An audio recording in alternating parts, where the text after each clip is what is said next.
కలియుగ ప్రత్యక్ష దైవమైన తిరుమల శ్రీ వెంకటేశ్వర స్వామివారిని పలువురు ప్రముఖులు దర్శించుకున్నారు. శుక్రవారం ఉదయం వీఐపీ విరామ సమయంలో ఏపీ హైకోర్టు జడ్జి కృష్ణమోహన్, కేంద్ర మంత్రి ఎల్ మురుగన్, రాష్ట్ర మంత్రి ఆనం రామనారాయణ రెడ్డి, ఎమ్మెల్యే నక్క ఆనందబాబు, కందుల నారాయణ రెడ్డి, దామచర్ల జనార్దన్ రావు స్వామివారిని దర్శించుకుని మొక్కులు చెల్లించుకున్నారు.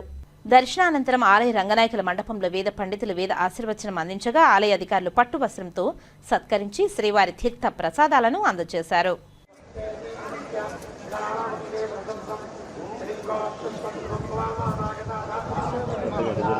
ఓకే, అందరూ బాగున్నారా?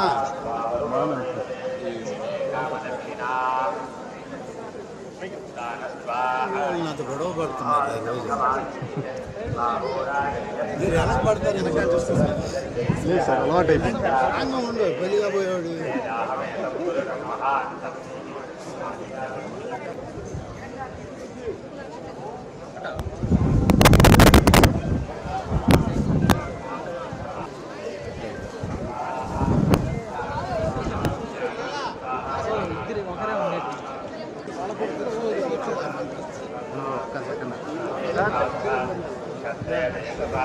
విషయం అంటే వస్తాడు.